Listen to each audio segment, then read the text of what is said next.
Yo estoy segura que de todas las personas que estamos aquí, alguna vez habéis coincidido, os ha ocurrido a ustedes mismos, una situación que es bastante común y desconocida a la vez. ¿Quién no ha escuchado o ha sentido que ha tenido un sueño siendo pequeñito, que ha tenido ganas de dedicarse a algo que no era común? Y han habido muchos comentarios alrededor que no favorecían esa ilusión, al contrario, que lo que querían era como un poco apagarla. Pues eso mismo me pasó a mí. Nací rodeada de artistas. Y claro, eso conllevaba que al pertenecer a una familia tan artística, yo en mi cabeza no tenía como sentimiento de dedicarme a otra cosa que no fuera el arte. ¿Qué ocurre? Podría haber ocurrido. O sea, yo me podría haber dedicado a otra cosa. Pero es verdad que tenía ese sentimiento tan intrínseco que en mi cabeza como que no había otra opción porque tampoco yo la quería. Pero sí que es verdad que cuando estás en el cole y con 6 años empiezas a componer, llegas a clase y verbalizas que te quieres dedicar a la música, muchas veces algunos profesores o profesoras pues te dicen que es mejor estudiar una ingeniería. Con todo mi respeto, que yo adoro a todos mis amigos ingenieros. Pero sí es verdad que a lo mejor para mí la ingeniería era algo que admirar, no a lo que dedicarme. Cuando decidí dedicarme a la música, me acuerdo que la gran figura de esta charla, que es mi mamá, me sentó y me dio como unos tips para poder saber cómo afrontar lo que es ser artista y crecer sabiendo lo que tenía y lo que no podía hacer. Todo esto, lógicamente, a mí me ayudó muchísimo. Me ayudó a ordenar mi cabeza, me ayudó a seguir trabajando por lo que yo quería y, sobre todo, me ayudó mucho a enfocarme y no permitir que todos estos comentarios se introdujeran en mi cabeza. Que, de hecho, una de las grandes cosas y tan importantes que son hoy en día, que es la salud mental, es algo que después tendremos la oportunidad de escuchar más cosas sobre esto, pero que son muy importantes y que en mi época ya lo eran. Sufrí comentarios pues que ustedes os podéis imaginar, desde lo que acabo de contar hasta llevarme incluso a escuchar charlas de otro tipo de carrera para intentar que me desviara por ese camino, ¿no? Pero sí que es cierto que si una de las cosas que yo tenía más en mi cabeza eran clarísimas, era que esa idea que yo tenía no iba a desvirtuarse por nada. ¿Por qué? Porque en casa tenía el referente más grande que he tenido y tendré en mi vida, que es mi madre. Mi madre es una bailaora de raza, de tablao, de las que hoy en día ya quedan poquitas, porque las circunstancias de la vida son mejores, tenemos muchísimas más oportunidades que la época de nuestros padres. Y claro, en el flamenco, aquí en Cádiz, sí que tenemos bastante conciencia un poco de lo que es la vida del flamenco, pero en el resto del mundo no se tiene tanta conciencia de que antiguamente para dedicarte te tenías que dedicar al tablao. Y ahora pues, te puedes dedicar al tablao, puedes aprender en una escuela o puedes tener como muchas más opciones para formarte. Entonces, ¿qué ocurre? Yo desde que tengo 13 meses estoy en el tablao con mi mamá. Mi mamá me da la oportunidad de empezar a salir de gira cuando tenía 4 años. Por eso empecé a tocar la percusión, porque yo quería formar parte de todos los espectáculos. Y el valor más importante de todos los maravillosos que creo que me ha inculcado es la constancia. Y realmente esta charla va de eso. Va de la constancia, de la importancia de seguir para adelante, digan lo que digan, hagan lo que hagan y te intenten condicionar o no. Cuando tú decides estudiar un instrumento, lo primero que tienes que tener en cuenta es que vas a dedicar muchas horas sola a eso. Yo tenía 6 años cuando lo decidí. Y 4 cuando empecé. Claro, con 6 años no tienes la conciencia real de lo que es estudiar algo así.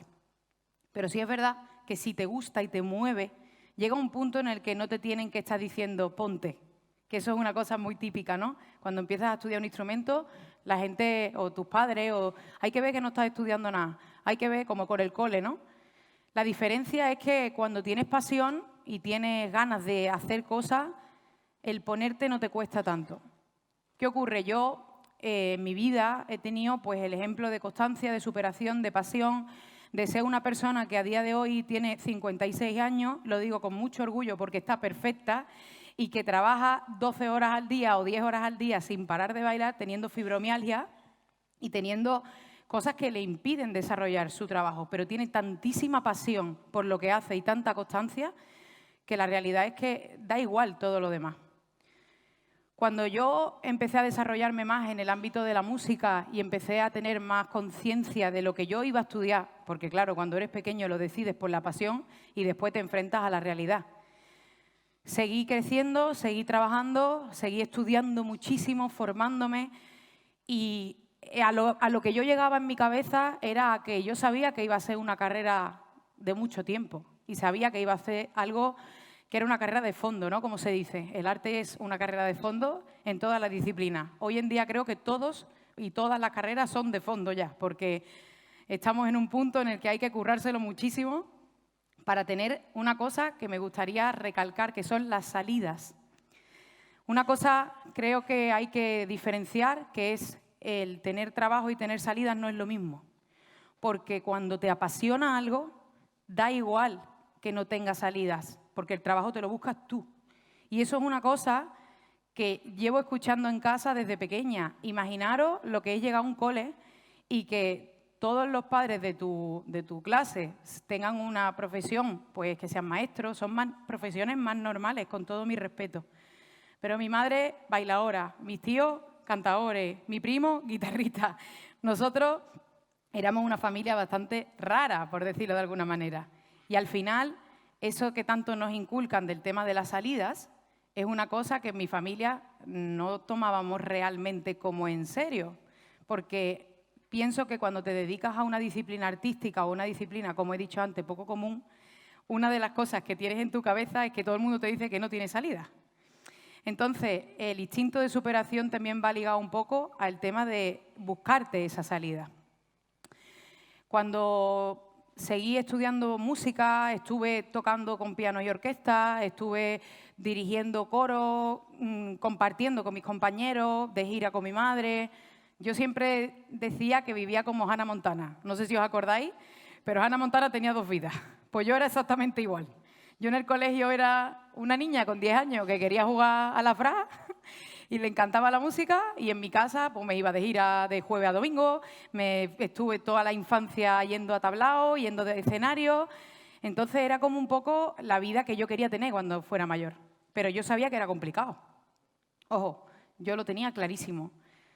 Entonces, una vez más, vuelve el referente, ¿no? Y vuelve a observar en tu casa la figura de tu madre y dices, madre mía, con todas las dificultades que tenían en ese tiempo y en esa generación, es que ella sigue a piñón. ¿Cómo no voy yo a seguir a piñón? O sea, es que si no lo hago por mí misma, con la pasión que tengo dentro, si las fuerzas se me agotan, lo tengo que hacer nada más por lo que mi madre está haciendo porque yo pueda estudiar. Que eso es una cosa muy importante y que tenemos que tener en la cabeza. Justo hace poco he compuesto una canción de mi próximo trabajo que habla de eso, de que las madres muchas veces os olvidáis de que para poder cuidarnos os tenéis que cuidar ustedes mismas. Y eso es una realidad. Pero cuando ustedes no podéis cuidar de ustedes mismas, nosotros tenemos la obligación de cuidaros también. Entonces, ¿qué ocurre? Que yo sigo para adelante y sigo trabajando y llega un momento de mi carrera en el que llego a la carrera, al Conservatorio Superior. En el Conservatorio Superior, mucha gente que tendrá contacto con alguien que ha estudiado música, seguro que sabéis que hay grandes problemas de salud mental, sobre todo por parte de los alumnos. Y uno de los grandes problemas se llama depresión. Hay que normalizarlo, no pasa nada, estamos todos aquí tranquilamente. Pero sí que es cierto que hay muchas maneras de afrontarla. Yo tuve 2 en la carrera y lo pasé un poquito mal, pero bueno, conseguí acabarla, me lesioné y eso me enseñó a que tenía que seguir tirando para adelante. Porque es verdad que muchas veces hay cosas que te pasan en la vida, ¿no?, que te delimitan un poquito, pero tienes que saber darle forma para poder seguir. Después entré en Universal Music, como bien han comentado antes. Y bueno, fue toda una experiencia. Pero claro, yo venía de un conservatorio superior, que yo siempre digo que es como la mini industria de la música, porque allí conocen muchas cosas que después en la industria se conocen, pero magnificadas.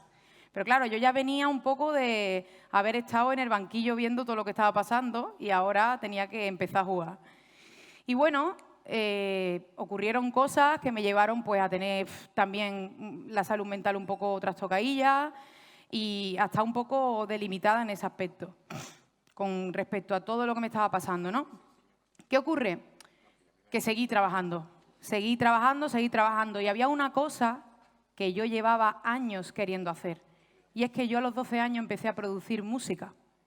Empecé a tener esa sensación de decir, llevo estudiando piano 6 años, llevo tocando música de otros compositores maravillosos durante 6 años, pero yo quiero enseñar lo que yo tengo dentro en mi cabeza.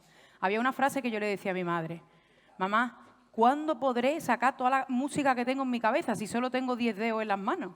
Claro, no sabía cómo hacerlo. A los 12 años me llega un ordenador. Me lo regalan por los Reyes Magos. Y en ese ordenador venía un programa de producción musical instalado. Y yo empecé a hacer música para danza. Porque, claro, era lo que tenía en casa. Entonces empecé a crear.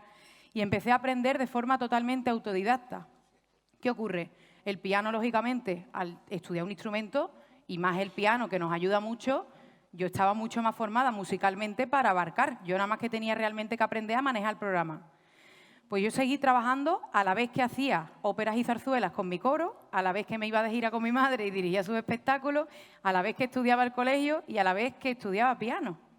Por eso os digo que era Hannah Montana, pero dos Hannah Montana a la vez, vamos. ¿Qué ocurre? Cuando sigue pasando el tiempo y llego a Universal, yo empiezo a coproducir y componer todas mis canciones, pero no recibo crédito. ¿Por qué? Y ustedes diréis, ¡buah! A ver qué va a decir, ¿no?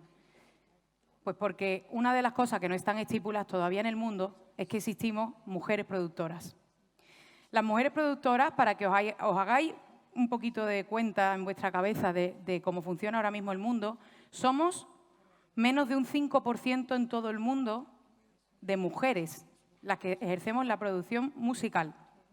Pero es que en España es menos de un 3%. Os puedo poner un ejemplo. Hace unos meses estuvimos en un campamento de composición y producción musical. En el campamento habían 39 hombres y yo. Todos son colegas míos. O sea que me sentí como en casa realmente. Pero por parte de los que no eran colegas, todavía hay un poco de recelillo.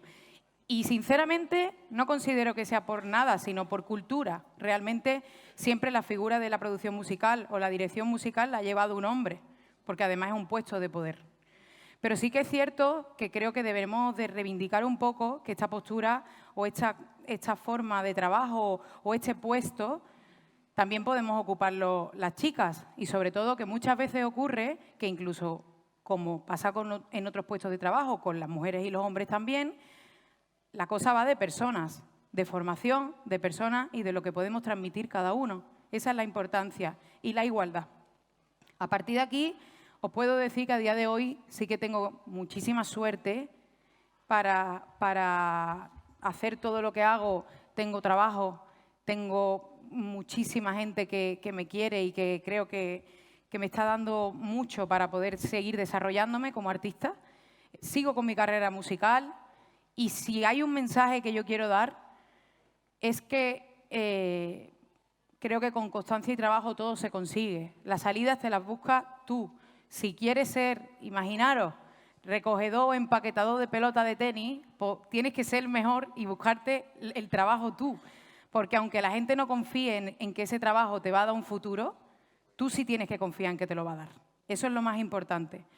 A partir de aquí, yo creo que lo importante de todo esto y de, como bien dice el nombre, ¿no?, de mi charla, si yo no hubiese tenido una madre luchadora y un ejemplo en mi casa de artista, de mujer, de humana, primero no habría sido la persona que soy ni habría tenido los valores que tengo y segundo, seguramente no habría sido la artista que soy.